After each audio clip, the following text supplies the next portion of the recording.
ጤና ይስጥልን። ይህ ዋካ ብርሃን ሚዲያ ነው። በዋካ ብርሃን ሚዲያ እየተዘጋጁ ከሚቀርቡ መርሃ ግብሮች ውስጥ አንዱ የሆነውን የምንኖርባትን ቤተክርስቲያን እንወቃት የተሰኘው መርሃ ግብር ይዘን ተገኝተናል። እናንተም ሰብስክራይብ ያደርጋችሁ ይህን ቪዲዮ ከመጀመራችሁ በፊት ላይክ በማድረግ የጥያቄዎቹ መልሶች ኮሜንት ላይ እየሞከራችሁ አብራችሁን ቆዩ። መልካም ቆይታ። ሰላም፣ እንኳን አደረሰ። እንኳን አብሮ አደረሰ። ጥያቄዎችን ለመመለስ ፈቃደኛ ስለሆንክ ከልብ አመሰግናለሁ። የመጀመሪያው ጥያቄ አማኑኤል ማለት ምን ማለት ነው? አማኑኤል ማለት ያው እንደ አባቶቻችን ከሄድን ብዙ ትርጉሞች አሉት። ነገር ግን የራሱ የስሙ ትርጓሜ መምህሮቻችን እንዳስተማሩን እግዚአብሔር ከኛ ጋር ሆነ ማለት ነው። አማኑኤል ማለት ጌታችን ከመድኃኒታችን ከኢየሱስ ክርስቶስ አበይት በዓላቶች ስንት ናቸው? እና እስኪ የምታውቃቸውን ዘርዝርልኝ። አበይት በዓላቱ 9 ናቸው። ግን 9 መዘርዘር ከባድ ነው። ማቃቸው የደብረ ታቦር በዓል አለ፣ የልደት በዓል አለ፣ የትንሣኤ በዓል አለ፣ ካልተሳሳትኩ ጥምቀት። ቤተክርስቲያን ስንገባ የምናገኘው የቅጥሩ በር ምን በመባል ይጠራል ወይንም ይታወቃል? ደጀ ሰላም። አንዲት ሴት የወር ግዴታ ላይ በምትሆንበት ጊዜ ከምትከለከላቸው ነገሮች ውስጥ እስኪ ትንሽ የምታውቃቸውን ዘርዝርልኝ። እሺ፣ የመጀመሪያው ከቤተክርስቲያኑ ከ40 ክንዱ ቅጽ መግባት አትችልም፣ የወር ግዴታዋን እስክትጨርስ ድረስ ማለት ነው። ሁለተኛው ጸበል አጠማመቅ ሂደቱም ሁለት አይነት ሂደት ነው ያለው። አሁን እዚህ ቤተክርስቲያናችን የወር ግዴታ ላይ ያለች ሴት ልክ እንደ ሌሎቹ ሴቶች ከመጠመጫው ገብታ አትጠመቅም። የራሳቸው የሆነ መጠመጫ ቦታ አላቸው። ጸበል መጠመቁን አትከለከልም። ነገር ግን አብራ ከሌሎች ጋር እንድትጠመቅ ብዙ ጊዜ አይመከርም። ያው ሕግ አይደለም ግን አይመከርም። ሌሎችን እንኳን እንጃ። ከሰባቱ ሚስጥራተ ቤተክርስቲያን ውስጥ ዘርዝርልኝ። ሰባቱ ሚስጥራተ ቤተክርስቲያን መጀመሪያ ከ5ቱ አዕማደ ሚስጥራት መካከል ያሉት 2 አሉ። ሚስጥረ ጥምቀት፣ ሚስጥረ ቁርባን፣ ከዛ ሚስጥረ ተክሊል፣ ሚስጥረ ቀንዲል፣ ሚስጥረ ሜሮን፣ ሚስጥረ ክህነትና ሚስጥረ ንስሐ። የማይደገሙ ብለን የምንጠራቸው እስኪ ምን ናቸው? የማይደገሙት ሚስጥረ ሜሮን አለ። ከዛ ሚስጥረ ተክሊል አንዴ ከተካሄደ አይደገምም። ከዛ ሚስጥረ ክህነት አይደገምም። ሚስጥረ ጥምቀት አይደገምም። የልጅነት አንዲት ጥምቀት የምንላት ማለት የንስሐውን ጥምቀት ሳይሆን ሌሎቹ ይደገማሉ። ቆንጆ ማብራሪያ ነው። የእግዚአብሔር ወልድ ስሞች ብለን የምንጠራቸው ስሞችን እስኪ ትንሽ ዘርዝርልኝ። እነዚህ ላይ እንኳን ብዙም አይደለሁም፣ ግን ኤልሻዳይ፣ አማኑኤል፣ ክርስቶስ እንጃ ብቻ በኤል የሚጀምሩት የመላእክት ስሞች እንዳለ እግዚአብሔር ማለት ነው። ኤል ማለት ለምሳሌ ሚካኤል፣ ገብርኤል ስንል ኤል የሚለው እግዚአብሔር ማለት ነው። ሌሎችን ስሞች እንኳን ብዙ አላውቃቸውም፣ አሁን ጠፋብኝ። ስንሳለም እንዴት ነው የምንሳለመው? እስኪ አሳይልኝ። መጀመሪያው ከዚህ እንጀምራለን ከላይ። ከዛ ያው ምስጢር አለ። ክርስቶስ ከሰማያት ወረደ፣ ዘማኅፀን ላይ እናደርገዋለን። ከድንግል ማርያም ማኅፀን ተወለደ። ከዛ ከግራ ወደ ቀኝ እናደርገዋለን። ከሲኦል የነበርን እኛን ወደ ገነት ወሰደን አወጣን ብለን ትርጉም እንሰጠዋለን ማለት ነው። አመሰግናለሁ ስለመለስክልኝ። የጥያቄዎቹን መልሶች ከቪዲዮ መጨረሻ ላይ በመምህራኖች ይመለሳል። አማኑኤል ማለት ምን ማለት ነው? አማኑኤል ማለት ጌታችን መድኃኒታችን ማለት ይመስለኛል። የጌታችን የመድኃኒታችን አበይት በዓላት ብለን የምንጠራቸው ስንት ናቸው? ዘርዝርልኝ እስኪ። መድኃኒዓለም፣ ባለ እግዚአብሔር፣ ሌላ አላውቅም። ከቤተክርስቲያን ቅጥር ግቢ ስንገባ የምናገኘው በር ምን በመባል ይታወቃል? አራይቼ እንኳን አላውቅም። አንዲት ሴት የወር ግዴታ ላይ በምትሆንበት ጊዜ ቤተክርስቲያን እንዳታረግ ከምትከለከላቸው ነገሮች ውስጥ እስኪ የምታውቀውን ዘርዝርልኝ። ቤተክርስቲያን ባለመግባት ነው። 40 ሜትር በመራቅ እንደሆነ አውቃለሁ። ሌላ እንኳን አላውቅም። ከሰባቱ ሚስጥራተ ቤተክርስቲያን ውስጥ እስኪ የምታውቃቸውን ዘርዝርልኝ። ሚስጥረ ቁርባን፣ ሚስጥረ ትንሣኤ። ስንሳለም እንዴት ነው የምንሳለመው? እስኪ ያሳየኝ። አማኑኤል ማለት ምን ማለት ነው? አማኑኤል ማለት ወልድ ወይም ደግሞ አብ ማለት ነው። የጌታችን የመድኃኒታችን አበይት በዓላት ብለን የምንጠራቸው ስንት ናቸው? አበይት በዓላት ማለት ብዙ ናቸው፣ ግን ከምናከብረው እንደሆን ባለ እግዚአብሔር ነው። ሌላ 28 አማኑኤል 27ም አለ። ብዙ አበይት በዓላት ብለን የምንጠራቸው አሉ። አሁን ለምሳሌ ዓመትን ጠብቀው በዓመት የሚከበሩት ፋሲካ፣ ገና ምንጠራቸው ማለት ነው። የቤተክርስቲያን ቅጥሩ ወይንም ስንገባ የምናገኘው በር ምን ይባላል? ከ40 ክንድ ውጭ ነው። አጥቢያ ቤተክርስቲያን ወይስ አንዲት ሴት የወር ግዴታ ላይ ስትሆን ከምትከለከላቸው ነገሮች ውስጥ ትንሽ ዘርዝርልኝ እስኪ። ቤተክርስቲያን ከ40 ክንድ ውስጥ መግባት፣ ወደ ውስጥ ከመግባት አልፎ ወደ ጸበል ቦታ እንኳን መጠጋት አትችልም። የእግዚአብሔር ወልድ የተዋህዶ ስሞችን ዘርዝርልኝ። መድኃኒዓለም፣ ኢየሱስ ክርስቶስ፣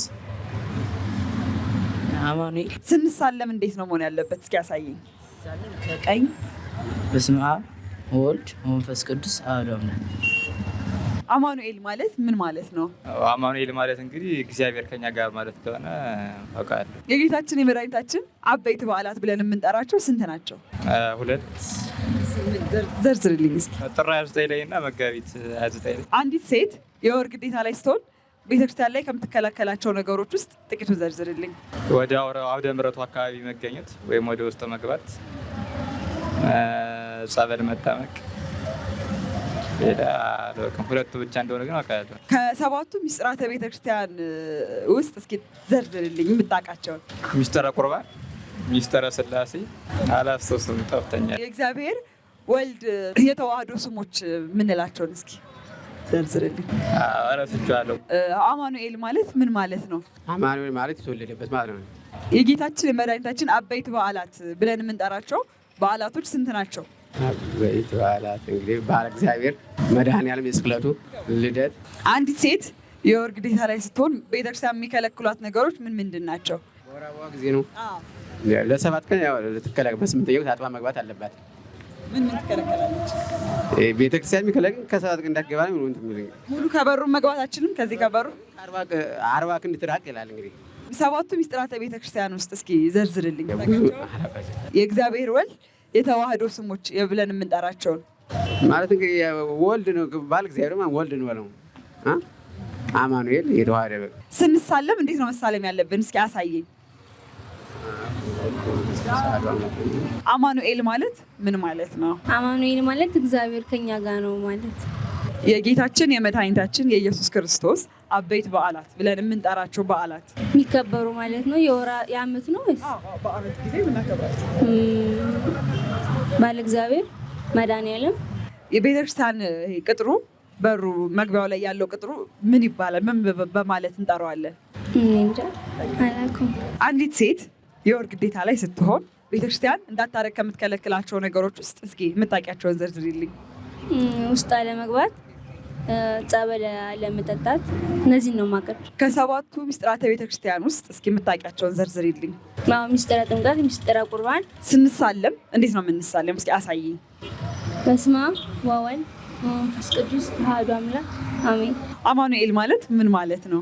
እሺ አማኑኤል ማለት እግዚአብሔር ከኛ ጋር ነው ማለት ነው። ከጌታችን ከመድኃኒታችን ከኢየሱስ ክርስቶስ አበይት በዓላት ውስጥ እስኪ ዘርዝሪልኝ። ስንት ናቸው? እሺ ልደት በዓል፣ የትንሣኤ በዓል። አንዲት ሴት የወር ግዴታ ላይ ወይም የወር አበባ ላይ በምትሆንበት ጊዜ ቤተክርስቲያን እንዳታደርግ ከምትከለከላቸው ነገሮች ውስጥ እስኪ ጥቂቱን ዘርዝሪልኝ። 40 ሜትር መግባት አይቻልም። ከ7ቱ ሚስጥራተ ቤተክርስቲያን ውስጥ እስኪ የምታውቂያቸውን ዘርዝሪልኝ። ሚስጥረ ቁርባን፣ ሚስጥረ ጥምቀት፣ ሚስጥረ ትንሣኤ፣ ሚስጥረ ንስሐ። የሚደገሙና የማይደገሙ ብለን የምንከፍላቸው ሚስጥራቶች አሉ። እስኪ ከማይደገሙት ውስጥ እስኪ ዘርዝሪልኝ። የማይደገሙ ሚስጥረ ክህነት፣ ሚስጥረ ጥምቀት። ስንሳለም እንዴት ነው የምንሳለመው? እስኪ አሳይኝ። እኛ ወደ ደጅ ሰላም ስንሳላ እንደዚህ በምስል ነው። በስመ አብ ወወልድ ቢለውን አጨምሪ። እሺ በስመ አብ ወወልድ ወመንፈስ ቅዱስ አሐዱ አምላክ አሜን። በጣም አመሰግናለሁ። የጥያቄዎችን መልሶች ከቪዲዮ መጨረሻ ላይ በመምህራኖች ይመለሳሉ፣ ትማሪበታለሽ። ዋካ ብርሃን ሚዲያን ሰብስክራይብ አድርጊ። አማኑኤል ማለት ምን ማለት ነው? አማኑኤል ማለት አባት ማለት ነው። በእግዚአብሔር የተሰጠ ስም ሲሆን አባት ማለት ነው። የጌታችን የመድኃኒታችን የኢየሱስ ክርስቶስ አበይት በዓላት ብለን የምንጠራቸው በዓላቶች ስንት ናቸው? እስኪ ዘርዝርልኝም። ያው ለመዘርዘር ልሞክር፣ ግን ይህን ያህል ባለ እግዚአብሔር፣ መድኃኔዓለም፣ ጥምቀትም የጌታችን የመድኃኒታችን በዓል ነው። ሌሎችን እንኳን አላቃቸውም። ባለ ወልድና ባለ እግዚ ተብለውም ይከበራሉ። ቤተክርስቲያን ስንገባ የምናገኘው ቅጥሩ በር ምን በመባል ይጠራል? የቤተክርስቲያን ግቢ። ሌላ ስሙ አለ፣ እስኪ አስታውስ። አላውቀው። አንዲት ሴት የወር ግዴታ ላይ ስትሆን ቤተክርስቲያን እንዳታረግ ከምትከለከላቸው ነገሮች ውስጥ እስኪ ጥቂቱን ዘርዝርልኝ የምታውቃቸውን። ከቤተክርስቲያኑ ከማሌቱ 40 ክንድ መራቅ አለባት። እንዲሁም ያው ቅዳሴ መግባት የለባትም። እነዚህን ታከብራለች። ከሰባቱ ሚስጥራተ ቤተክርስቲያን ውስጥ እስኪ የምታውቃቸውን ዘርዝርልኝ። ሚስጥረ ቁርባን፣ ሚስጥረ ንስሐ፣ ሚስጥረ ጥምቀት፣ ሚስጥረ ንስሐ ብያለሁ። ሌሎች ያውቃቸው ነበር። የእግዚአብሔር ወልድ ስሞች ብለን የምንጠራቸው ስሞች፣ የእግዚአብሔር ወልድ ስሞች ዘርዝርልኝ እስኪ። እግዚአብሔር ወልድ እግዚአብሔር ማለት የእግዚአብሔር ስሞች እንደማለት ነው። መድኃኔዓለም፣ ኢየሱስ ክርስቶስ፣ አማኑኤል። እስኪ ስንሳለም እንዴት ነው የምንሳለመው? እስኪ ያሳየልን።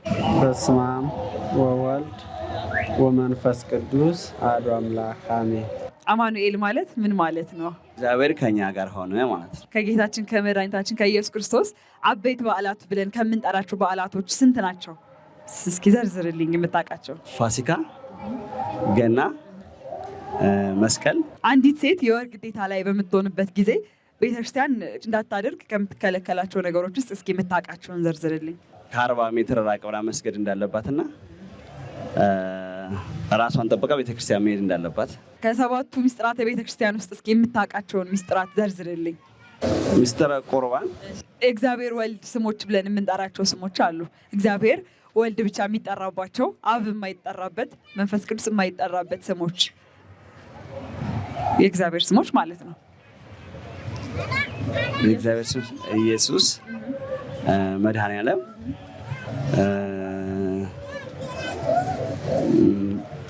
ባህል እግዚአብሔር። ኦኬ። ስንሳለም እንዴት ነው የምንሳለመው? እስኪ ያሳየኝ። መጀመሪያ እጣታችን የመስቀል ቅርጽ አድርገን ከዛ ቤተክርስቲያን ፊት ለፊት ሆነን መሳለም ማለት ነው። አማኑኤል ማለት ምን ማለት ነው? አማኑኤል ማለት እኛን የፈጠረን አምላካችን ነው፣ ጌታችን ማለት ነው። ከጌታችን ከመድኃኒታችን ከኢየሱስ ክርስቶስ አበይት በዓላቶች ውስጥ እስኪ ዘርዝርልኝ የምታውቃቸውን። በዓለ እግዚአብሔር። የቤተ ክርስቲያኑ ቅጥር በሩ ምን በመባል ይታወቃል? ደጀ ሰላም። አንዲት ሴት የወር ግዴታ ላይ በምትሆንበት ጊዜ ከምትከለከላቸው ነገሮች ውስጥ እስኪ የምታውቃቸውን ዘርዝርልኝ። ከቤተ ክርስቲያን መግባት የለባትም። አጠቃላይ ከቤተ ክርስቲያን ነው መግባት የሌለባት። ያሉ ራቅ ብትል የተሻለ ነው እንጂ ግዴታ መግባት ባይጠበቅባት የተወሰነ ሜትር ራቅ ማለት ግዴታ ነው። ክንድ ወይም ስንት ሜትር ነው ራቆ የሚባለው በመጽሐፍ ቅዱሳችን? እስከ 40 ባለው ይመስለኛል። ስንሳለም እንዴት ነው የምንሳለመው? እስኪ አሳየኝ። በስመ አብ ወወልድ ወመንፈስ ቅዱስ አሐዱ አምላክ አሜን። አማኑኤል ማለት ምን ማለት ነው? እግዚአብሔር ከኛ ጋር ነው። አንዲት ሴት የወር ግዴታ ላይ በምትሆንበት ጊዜ ከቤተ ክርስቲያን የምትከለከላቸው ነገሮች ምን ምንድን ናቸው? ከቅጥር ግቢ ውጭ መሆን። እስኪ ከሰባቱ ሚስጥራተ ቤተክርስቲያን ውስጥ የምታውቂያቸውን ዘርዝሪልኝ። ሚስጥረ ጥምቀት፣ ሚስጥረ ቁርባን፣ ሚስጥረ ተክሊል። እሺ፣ እዚህ ላይ ጥያቄ እንዳለ የማይደገሙ ሚስጥራት የምንላቸው ውስጥ እስኪ ዘርዝሪልኝ። ተክሊል፣ ሚስጥረ ተክሊል አይደገሙም። የእግዚአብሔር ወልድ ስሞች ብለን የምንጠራቸው ስሞች ምን ምንድን ናቸው? መድኃኔዓለም፣ ባለ እግዚአብሔር፣ አማኑኤል። ስንሳለም እንዴት ነው የምንሳለም? እስኪ አሳይ። በስመ አብ ወወልድ ወመንፈስ ቅዱስ አሐዱ አምላክ አሜን። እሺ ውድ ተመልካቾቻችን፣ ከዚህ በመቀጠል የጥያቄዎቻችንን መልሶች ሊመልሱልን መምህራችን መምህር ነብዩ ካጠገባችን ይገኛሉ። ወደ መልሱ እንሂድ። እሺ መምህራችን አክብረውን ስለመጡ እግዚአብሔር ያክብርልን። የመጀመሪያው ጥያቄ የሚሆነው የእግዚአብሔር ወልድ የተዋህዶ ስሞች ብለን የምንጠራቸው ስሞች ምን ምንድን ናቸው? መልካም። የእግዚአብሔር ወልድ የተዋህዶ ስሞች የሚባሉት ከሶስቱ አካል አንዱ አካል እግዚአብሔር ወልድ በተለየ አካሉ ከቅድስት ድንግል ማርያም ከስጋዋ ስጋ ከነፍሷ ነፍስ ነስቶ ፍጹም ሰው ፍጹም አምላክ ከሆነ በኋላ የሚጠራባቸው ስሞቹ ናቸው። በዚህ ስም አብ አይጠራም። በዚህ ስም መንፈስ ቅዱስ አይጠራም። እግዚአብሔር ወልድ በተለየ አካሉ አካላዊ ቃል ከድንግል ማርያም ከስጋዋ ስጋ ከነፍሷ ነፍስ ነስቶ ፍጹም ሰው ፍጹም አምላክ የሆነ የተዋህዶ ስም ይባላል። ይሄም ክርስቶስ፣ መድኃኔ ዓለም፣ ኢየሱስ፣ አማኑኤል ይባላሉ ማለት ነው። ቃለ ሕይወትን ያሰማልን መምህራችን። 7ቱ ምስጢራተ ቤተክርስቲያን የምንላቸው ምን ምንድን ናቸው? የሚደገሙና የማይደገሙ ብለን የምንከፍላቸው እነማን ናቸው? መልካም። ምስጢራተ ቤተክርስቲያን 7 ናቸው። 4ቱ አይደገሙም፣ 3ቱ ይደገማሉ። ምስጢረ ጥምቀት፣ ምስጢረ ተክሊል፣ ምስጢረ ክህነት፣ ምስጢረ ሜሮን እኒህ የማይደገሙ ናቸው። በነገራችሁ ላይ በተለይ ምስጢረ ሜሮን ላይ ብዙ ጊዜ ከሚደገሙ አድርገው የሚናገሩ ሰዎች አሉ። ያ ማለት ግን ከማይደገሙት እንደሚነገር ነው አባቶቻችን የነገሩልን። ለምሳሌ አንድ ሰው ክርስትና ሲነሳ የሜሮን ምስጢር የመንፈስ ቅዱስን ጸጋ መንፈስ ቅዱስን ይቀበልበታል። ካህን ሲሆን ደግሞ ወደ ክህነት ሲመጣ በሜሮን ይከብራል። ያ ማለት ግን በአንድ ምስጢር አንዴ ነው የሚደረገው ከማለት አኳያ እንጂ ለአንድ ሰው 2 ስለተደረገ ተደገመ ስለማያስብለው ከማይደገሙ ምስጢሮች ይመደባል። ሌላኛው የሚደገሙ የሚባሉት ምስጢረ ቁርባን፣ ምስጢረ ንስሐ፣ ምስጢረ ቀንዲል ናቸው። እግዚአብሔር ይስጥልኝ። እሺ፣ እናመሰግናለን መምህራችን። ቀጣይ ጥያቄ፣ አንዲት ሴት ወርሃዊ ግዴታ ላይ ስትሆን ከምን ከምን ነገሮች ትከለከላለች በቤተክርስቲያናችን? መልካም። በሐዲስ ኪዳን እርኩሰት የለም። ሁሉ በክርስቶስ የተነሳ አዲስ ሆኗል። በብሉይ ኪዳን የነበረው መርገም አንዲት ሴት ወርሃዊ ግዳጅ፣ ያው ግዳጅ የሚያስብለው ንግሥት ነኝ አትምጣብኝ፣ እመቤት ነኝ አልፈልግም፣ መንኩሻለሁ ማየት አልፈልግም ብትል በሴትነት ሴት እስከሆነች ድረስ በተለይ በእድሜ ሁናቴዋ የመምጣቱ ግዴታ ስለሆነ ግዳጅ ይባላል። ወር አበባ ይባላል። ዘርን የሚያመጣ ስለሆነ መርገምነቱ በብሉይ ኪዳን የተቀየረ ነው። በአዲስ ኪዳን ላይ ያለች አንዲት ሴት ረክሻለሁ ብላ የምትናገር መርገም ላይ ነኝ ካለች ክርስቶስ ከድንግል ማርያም አልተወለደም ብሎ እንደ መካድ ይሆናል። ይህ በአዲስ ኪዳን ያለው እድፍ ይባላል። እድፍ ነው። አንድ ሴት በወሩ በመጣ ወረ በገባ ሲመጣባት ከ7ኛው ቀን በ8ኛው ቀን ታጥባ ወደ ቤተ እግዚአብሔር የምትገባበት ነው። የምትከለከለው ከሁለት ነገር ነው። የምትከለከልበት ዋነኛው ከቤተ ክርስቲያን 40 ክንድ አትቀርብም። እየተጠመቀች ከነበረ መጠመቂያው ቦታ ወጣ ውጭ ላይ እንድትጠመቅ ይደረጋል። ዋናዎቹ የሚከለከሉት እኒህ ናቸው። ብዙ ጊዜ በዘልማድ ጸበል አትጠጣም፣ መስቀል አትሳለምም፣ መክለፍት አትበላም፣ ቤተክርስቲያን አትሄድም። መሰሎችን ቤተክርስቲያን ያላስተማረችውን ሰው በራሱ ሐሳብ ብዙ ጊዜ ይነገራል። በዋነኝነት ደረጃ ከቅጽረ ቤተክርስቲያን አትቀርብም፣ ከ40 ክንድ አትቀርብም። ቤተክርስቲያን አትመጣም አይደለም፣ ትመጣለች። ቅጽረ ቤተክርስቲያን ሁላ ታስቀድሳለች፣ ታምረ ማርያም ትሰማለች፣ ወንጌልን ትማራለች፣ መንፈሳዊ አገልግሎቱን ትሄዳለች። በዛ ልክ ነው የምትቀጥለው። የምትከለከለው እንዳልኩሽ ከቅጽረ ቤተክርስቲያን ገብታ 40 ክንድ አትቀርብም። ከዛ ውጭ ያለውን አገልግሎት መጠመቂያ ቦታው ስትጠመቅ ከነበረ ወደ ውጭ ወጣ እንድትጠመቅ ይደረጋል። ይህ የሚደረግበት ትልቁ ነገር እድፍ ስላለ ማለት ነው። ያ የከበረ ቦታ የአማኑኤል ደም በሚፈስበት ቦታ የሩቅ ብእሲ ወይም የሰው ደም መፍሰስ ስለሌለበት እንጂ በደልና ኃጢአት ስለሆነ አይደለም። እሺ፣ ቃለ ሕይወትን ያሰማልን መምህራችን። በእውነት ጥሩ አድርገውን ያብራሩልን። ቀጣይ ጥያቄያችን ቤተክርስቲያን ስንገባ የምናገኘው ቅጥሩ ምን በማለት ይታወቃል? ወይንም ምን ብለን እንጠራዋለን? መልካም። አንድ ቤተክርስቲያን ማሟላት ያለበት በቤተክርስቲያኑ አጠቃላይ ያለው ከቤተልሔሙ፣ ከዕቃ ቤቱ፣ ከግብር ቤቱ ብዙ የሚባሉትን አንድ ቤተክርስቲያን አካቶ መያዝ መቻል አለበት። እንደመጣን ከቅጽሩ ወደ ቤተክርስቲያኑ ስንገባ ምንገባበት ዋናው ደጀ ሰላም ነው የሚባለው። የሰላም ደጅ፣ ሰላማዊ ክርስቶስ ወንጌሉ የሚሰበክበት፣ ሰላማዊት ድንግል ማርያም ታምሯ የሚነገርበት፣ ኃጢአትና ሸክምን አስወግደን ረፍተ ስጋ ረፍተ ነፍስን የምናገኝበት፣ እፎይ ብለን እንባችን አብሰን ጸሎታችን አድርሰን ከእግዚአብሔር ጋር ታርቀንበት ምንመጣበት ስለሆነ የሰላም ደጅ ደጅ ሰላም ይባላል ማለት ነው። እሱ በጣም እናመሰግናለን መምህራችን። ቀጣዩ ጥያቄ የጌታችን የመድኃኒታችን የኢየሱስ ክርስቶስ አበይት በዓላት ብለን የምንጠራቸው ስንት ናቸው? ምን ምንስ ብለን እንጠራቸዋለን? መልካም። የመድኃኔ ዓለም የኢየሱስ ክርስቶስ በዓላቶቹ አጠቃላይ 18 ናቸው። አበይት እና ንዑሳን ተብለው በሁለት ይከፈላሉ። አበይቱ 9 ናቸው፣ ንዑሳኑ 9 ናቸው። የተጠየቅኩት አበይቱን ስለሆነ ወደ አበይቱ ልሂድ።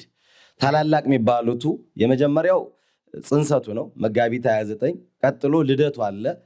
ከዛ ጥምቀቱ አለ፣ ከዛ ደብረ ታቦር አለ፣ ሆሳዕና፣ ስቅለት፣ ትንሣኤ፣ እርገት፣ በዓለ ጰራቅሊጦስ ናቸው። እኒህ እጅግ የከበሩ የፍጹም የካሳ የተፈጸመባቸው ማዳንን የሰጡን መድኃኔ ዓለም ክርስቶስ የሰውን ፍቅር ፍጹም ፍቅሩን መጥቶ የገለጠባቸው ቤዛነትን የሰጠን ካሳ የተፈጸመባቸው የከበሩ በዓላቶቹ ናቸው።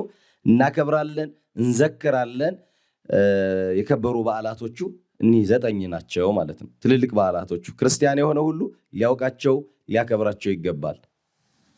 እሺ መምህራችን እግዚአብሔር ይስጥልን፣ በጣም እናመሰግናለን። ቀጣዩ ጥያቄያችን አማኑኤል ማለት ምን ማለት ነው? አማኑኤል ማለት እግዚአብሔር ምስሌነ፣ እግዚአብሔር ከኛ ጋር ነው ማለት ነው። አማኑኤል የሚለው ቃል ያው ሁላችንም እንደምናውቀው በነቢይም እንደተነገረ እግዚአብሔር ከኛ ጋር ነው ማለት ነው። እሺ መምህራችን የመጨረሻው ጥያቄያችን የሚሆነው ስንሳለም እንዴት ነው መሳለም ያለብን? ያው ሰው ብዙ ጊዜ ያው በተለምዶ ስንሳለም ከላይ ወደ ታች ከግራ ወደ ቀኝ ስንሳለም ምንድነው መሆን ያለበት? እንግዲህ እግዚአብሔር በጥንተ ተፈጥሮ ሲፈጥረን ሁሉም ሰው ሲፈጠር የሚያምንም የማያምነውም ሰው የሆነ ሁሉ በአርአያ ትእምርተ መስቀል ነው የተፈጠረ። እጁን ዘርግቶ ሲቆም ሰው መስቀል ነው። ሁሉም ሰው ሲፈጠር ክርስቲያን ነው የሚባል ለዛ ነው። ይመንም አይመንም ሰው የሆነ ሁሉ አርአያ ትምህርተ መስቀል ነው። እጁን ዘርግቶ ሲቆም መስቀል ነው። ለዛ ነው ጌታ ኃጢአትን ሰርቶ በደልን አድርገን ስንወድቅ በመስቀል አምሳል የተፈጠረውን የሰው ልጅ በመስቀል ላይ ተሰቅሎ ያዳነው። እንጨት በልተን ዕፀ በለስን በልተን ስንሞት በእንጨት መስቀል ተሰቅሎ ክርስቶስ አድኖናል። እና ይህ ጠላትን የምንወጋበት ብከነ ወጎሙ ለኩሎሙ ጸረነ እንዳለ መጽሐፍ ጠላትን የምንወጋበት ድል የምናደርግበት ኃይልን ማሸነፊያችን እግዚአብሔር ሰጥቶናልና ከላይ ወደ ታች ከግራ ወደ ቀኝ እናማትባለን። ስናማትብ ምንድነው ማድረግ ያለብን? ብዙ ጊዜ ልብ ማንለው አየር ላይ ነው የምናደርገው። መሆን ያለበት ግንባራችን መንካት አለበት። እላይ መስቀሉ በመስቀል አምሳል ግንባራችን፣ ዝቅ ብሎ ደግሞ ልባችን ባይምሮ የታሰበው በልብ የተጠነሰሰው ክፉን መንፈስ እግዚአብሔር እንዲያርቅልን ስመ ሥላሴን እየጠራን በስመ አብ ወወልድ ወመንፈስ ቅዱስ አሐዱ አምላክ አሜን ብለን ከላይ ወደ ታች ከግራ ወደ ቀኝ እናማትባለን። ያው ምሳሌ ብዙ ነው ያለው። የተጠየቀው ግን ማማተብ እንዴት ነው ማማተብ ያለብን ከተባለ ግንባራችን ላይ ነክተን እታች ወርደን ደረታችን ልባችን ማለት ነው እንነካለን። ከዛ ወደ ግራ አማትበን ወደ ቀኝ እንመልሳለን ማለት ነው። እሺ መምህራችን በጣም እናመሰግናለን ስለሰጡን ጊዜ። እግዚአብሔር ያክብርልን። ለጥያቄዎቻችንም ከበቂ በላይ ማብራሪያ ሰጠውናል። እግዚአብሔር ይስጥልን። በጣም እናመሰግናለን። እኔም አመሰግናለሁ። መልካም ጊዜ ይሆንላችሁ።